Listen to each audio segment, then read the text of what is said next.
Okay, this video is to show you a little bit about our Hollywood rack that we got for the e-bikes. And I apologize right off the bat for the fact that the rack, the trailer, and the bikes are dirty because we just came back from quartzsite and I haven't had time to wash anything. So just kind of ignore that. This is the rack. The reason we got it is each of these bikes weighs about 75 pounds. And the rack we had before wouldn't accommodate that much. You have to keep in mind what your trailer can allow and what the rack can allow. This rack attaches down under here because it's made for racks. This is not, the trailer is made for this.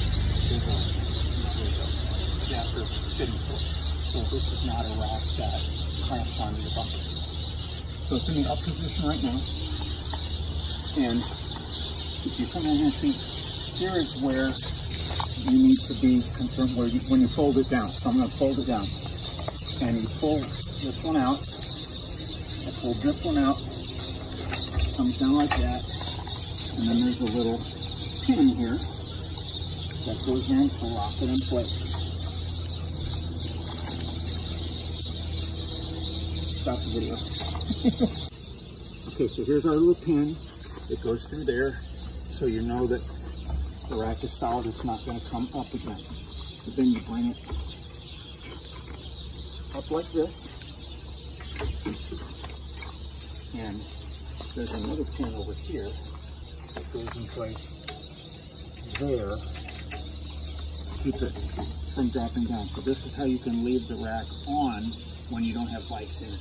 So now I'm going to take the pins out, take that one out, I'm going to put this one out, I'm going to pull the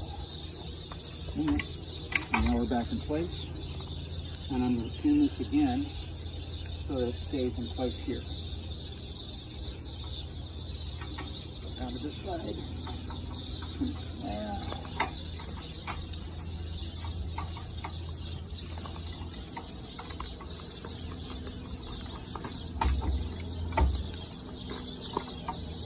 Sometimes the pins don't go in exactly straight. Stop. Okay, so now we've got the rack in place where it's down, and the pin is in here, so it's solid. It's not going to go anywhere. There's an adjustment lever down here, and you tighten that lever so that the rack doesn't wobble side to side. The only challenge I've found with this is that lever, the handle, goes down that way in the tightest position. And I think we have scraped it a time or two on road surfaces. We're going up the hill or down the hill, because there are some little scrapes on there, but otherwise it hasn't been a problem because most of the rack is up above the bumper. If I could change anything, I would take that handle off and replace it maybe with a big nut that wouldn't hang down so low. But anyway, rack is on there and it's tight. We're going to bring this up. There's another pin here. This pin goes in this spot to lock the support bar in place. And now we've got the rack in place where we can put the bikes on it. Now I will have to bring this down again as I put the bike in the back because it's too tough to get the bike around it. So I'm going to take this down again now as we prepare to load the bike in the back.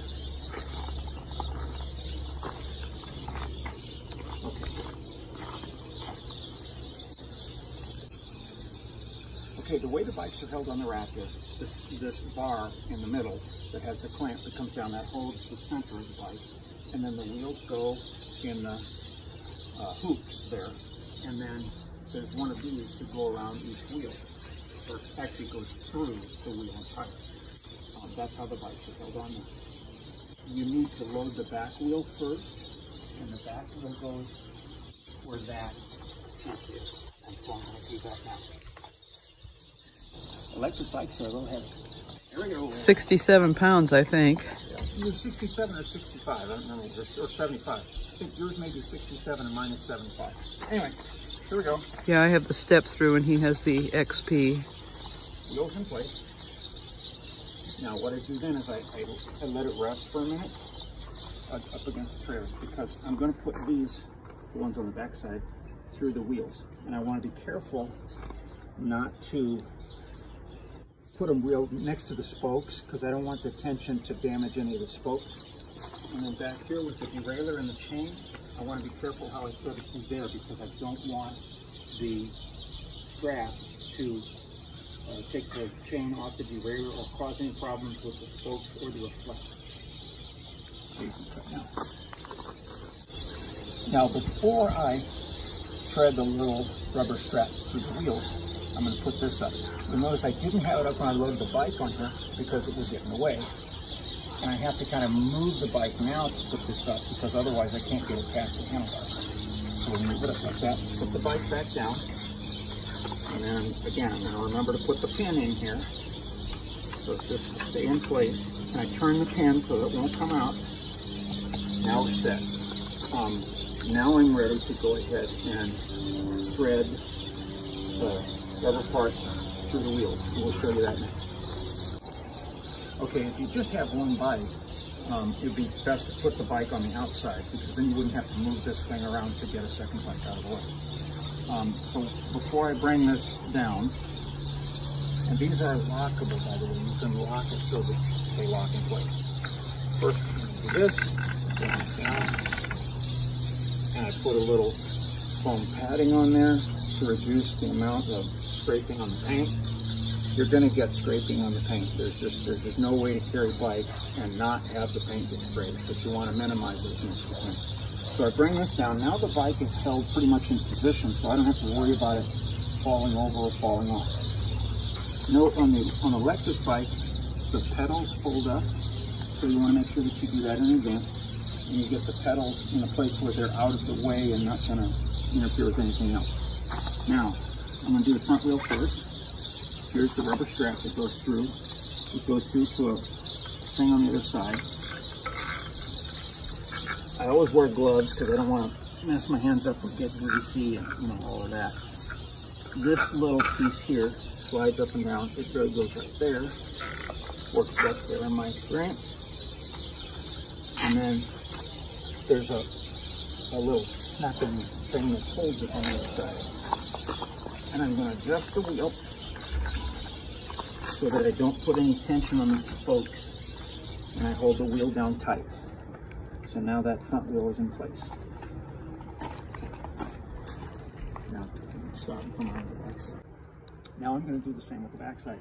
And again, this little thing slides up and down here. I find it just works best to leave it right there.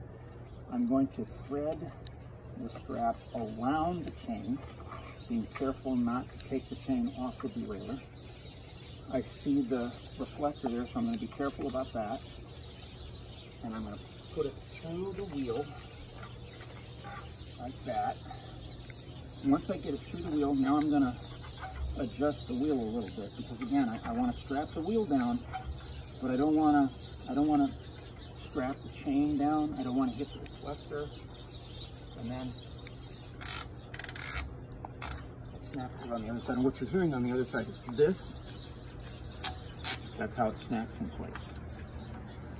Okay, so now we've got the back bike as tight as it's going to go, and you see, even with everything in place, there's a little bit of wobble here, and I don't want that. So I'm going to put bungee cords around the center here when we're done. But that's the first bike in place. I will show you something else. I don't want to take the panel off every time.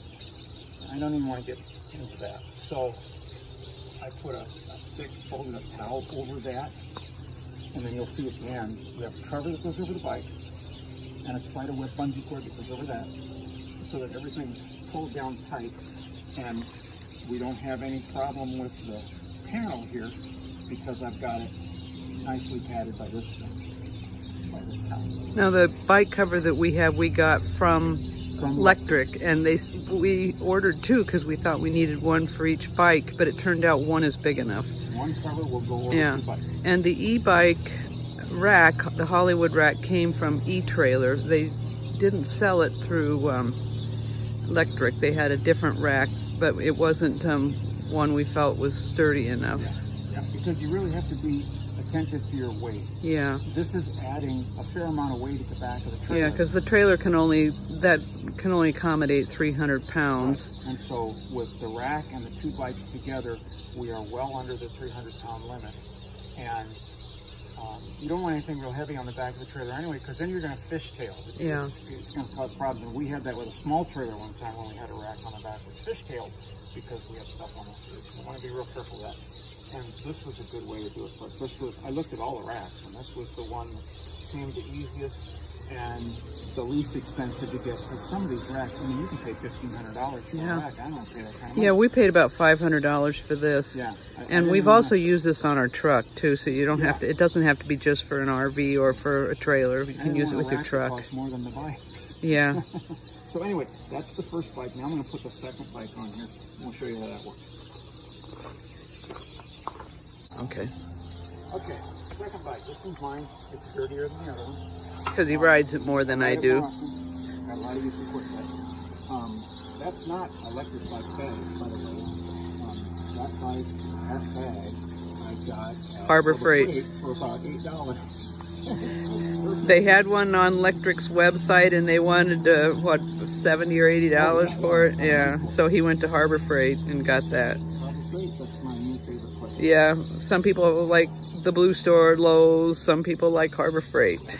Now, I would say take your batteries out of the bikes before you load them up. Yep. Because you don't want the batteries exposed to the sun if they're not being used, hot. They're not being used. Yeah, and if somebody's going to steal something, they want the batteries, not the bike, because the batteries are what cost money. What they want. Yeah. And it also gets less weight. I mean, when you take the battery out of the bike, it's amazing how light the bike gets. We have an outside compartment on the trailer that we keep locked, and that's where we keep our batteries. So now the battery is in this bike right now because I'm going to ride it. Yeah. Normally I wouldn't do it.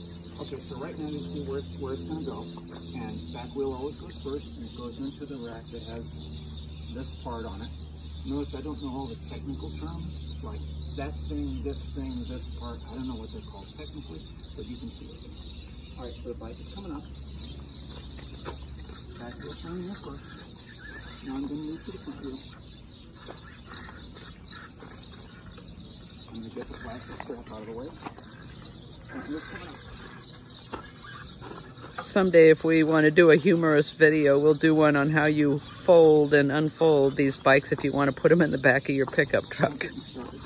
Okay, this bike's in. Now, I need the seat much higher when I ride it, but I have to lower it here to make it fit on the rack. And it's a little bit of a challenge because the hook has to go down over the bike just right, and I have to get the seat out of it first. Hear that? It's got little detents in there, so you know it's in place. Now, again, normally I would put a piece of foam or something on there under there to protect that. So now we've got the two bikes on there. I've got the pedals in such a way that they're not up against each other. It's real easy to load the bikes, and you can't figure out why they're not fitting. And what's going on? Why won't it fit? It's because the pedals are like this. The pedal from the front bike and the pedal from the back bike are like this. So you need to move them so they're not like that, and then make them go like this. So anyway, let me show you this from this angle. So now we've got the strap from the back side feeding to the front side. I'm going to be very careful to go under the chain and through the wheel. Under the chain through the wheel, just like that, because I don't want to mess up my chain. Now, you notice it's hitting the spoke there, so we're going to move this so it's flat on the wheel and doesn't cross the spoke, so it doesn't get in any weight, any spoke in any danger of weight. We're going to do the same thing on the front side.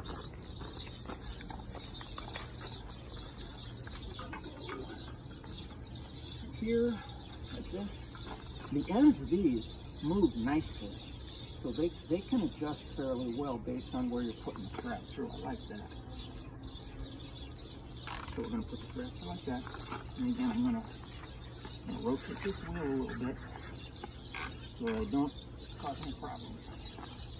I need to get a tight shot on that and show how it it goes through there and it doesn't mess up the spoke or the reflector.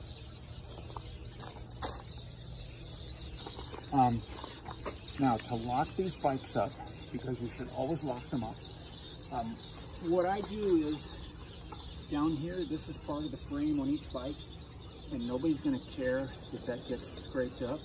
So I wrap my chain around the frames on both of these, and then I wrap the chain multiple times around the rack itself and put a padlock on here so it's nice and tight, and that secures them really well. I was initially putting the chain through up here, and that was scraping up here, which was not a good idea, and so I don't want to scrape the paint there anymore on either bike, so I put the lock key down, the chain and the lock key down here. It works just as well, and nobody cares if it's scraped up. Again, with this bike, I will put a towel over that to cover it, and in the next shot, we'll show you how the cover goes on top of the bike. Oh, wait, yeah, I'll show you the bungee cords in the next shot. Okay, so now I'm going to put the towel on this one, because again, we don't want to damage the electronic panel, and I don't want to have to take it off. So I got my bungee cords here. Nothing fancy about this. I'm just going to bungee cord these bikes together so that they have less wobble on the rack. This one is down nice and tight. Those are both down as tight as we can get them. So there they are. They're secure. They're not going to go anywhere because each of the wheels is locked. And this is down, you know, the hook is down on top of both. I won't do the whole thing with the chain, but I'll show you what I was talking about before. I go through the bottom of that rack, or that bike. I go through the bottom of this one, come around, and then I just loop the rest of this chain around the rack, and I have a big padlock. I lock it right here so it's solid and it won't come off. We've got a different kind of chain, more like a cable chain, and on our last trip it wasn't actually locked like it was supposed to. It was wrapped around and not locked. The end of it came out and dragged on the road for quite some time, and dragged half of the metal off the end of the lock. So we don't use that one anymore. We're going to use this one, and I double check every time to make sure that it's tight. And in fact, you know, good practice when you're towing a trailer is anytime you get out for fuel or rest stop or whatever, do a walk around and make sure everything looks good, because I've caught stuff on walk arounds that I wouldn't have known and would have caused a problem later, like that lock. I caught that on a walk around. There have been other things I didn't catch because I didn't do a walk around, and then we have problems. So always do the walk around before you pull out. Okay, this is the cover. And this is just one cover, so if you have two bikes, don't order two covers unless you're carrying them separately. Yes. The bottom of it, it has this that you could physically put a cable through here and lock the cover if you wanted to. After I get this all strapped on, nobody's going to steal the cover, so I don't mess with that. The bottom of the cover has three of these. One at each end and one in the middle. Little snap things that will help secure the cover and keep it from blowing around. But again, this is not going to blow around because I'm going to have it strapped down real tight. And you'll notice the Lectric logo on there. That's where we got it. I imagine you could use these covers for any type of e-bike because they're so big. They weren't that expensive either. That's why I bought two of them. People probably say, well, if you keep the bike covered, why do they get so dirty? When you're driving down the roads at La Posa South, Everything on BLM land, everything gets dirty, even the inside of the trailer. You get dirt in places you didn't even know you had. So anyway, then after I put this on, I will go under here and I will snap these together at the end, in the middle, and at this end. And then I'll pull them tight so that this goes around there. And then come over here. I'm not going to put this on in a video because I don't want to see me cursing. This is a really good thing. It's a spiderweb bungee cord. It's great, but you have to lay it out first and make sure you know how it looks when it's flat. And then you have to try to take this and put it on the rack, and you know, encircle the bikes with it. And it takes a little time. It takes about 5 minutes to get that all right, because all of these hooks want to hook onto each other. It does not, by design, want to lay flat. So it's a little bit annoying, but very helpful, because when you tighten it down, it will tighten all the way around this, and there won't be anything loose flapping up here. Now, where did we get that spider thing? I don't remember. Get those anywhere. That may have been a Lowe's thing. It may have been a Harbor Freight thing. I don't remember exactly. Okay. I think they're about $25. Yeah, we've used it for other things in the back of our truck. Works great in the back of the truck to keep stuff from sliding out. Anyway, I've got a still picture that shows what this all looks like in the end. But this basically is the end point, aside from buckling the cover and putting that over there. And there are plenty of places on the rack where you can wrap the hooks from that. You can wrap it on here, you can wrap it there, you can wrap it there. You can't really wrap it on this because it's too thick, but there's lots of places where you can wrap the hooks from that. Don't wrap them on the spokes, because you don't want to pull on a spoke. Don't wrap them on the brakes. Don't wrap it on the chain. Don't wrap that bungee cord any place where you could damage the bike. Wrap it on a frame, or on the hoop, or like this is here at this end. And at the back, I usually put a couple of the hooks on the ladder, because I want to secure it from the back side too. And that's how we do it. It takes, the process of taking these off is probably about 20 minutes, and the process of putting them back on is probably a little bit longer, because you got to deal with the bungee cord thing. But it's good to be comfortable when you're going down the road. The bikes are secure. The bikes can fold up. You can do that. Someday we'll do a video on that. Yeah.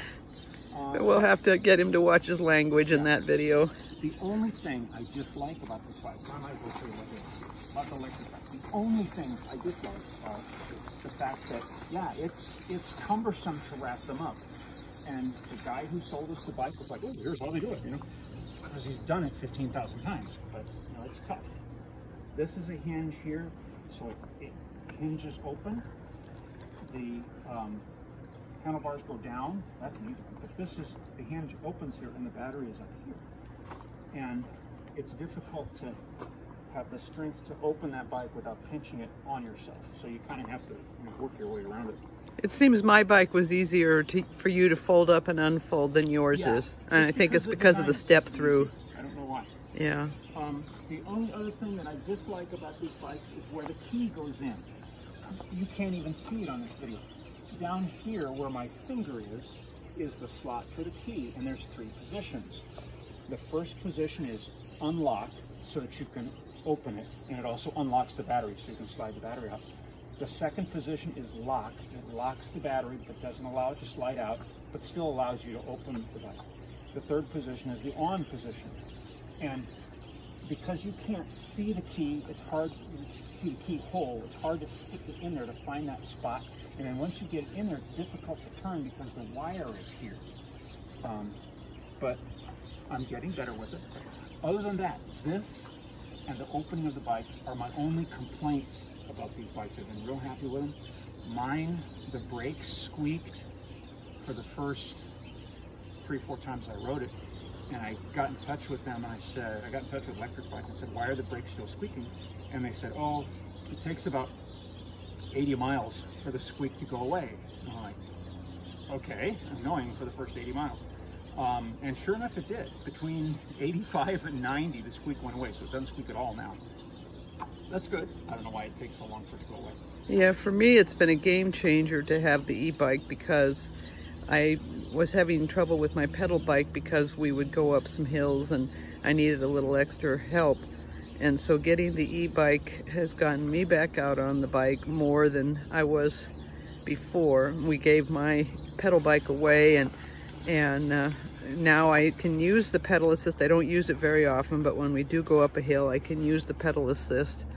So if you have any mobility issues, I highly recommend the step-through bike.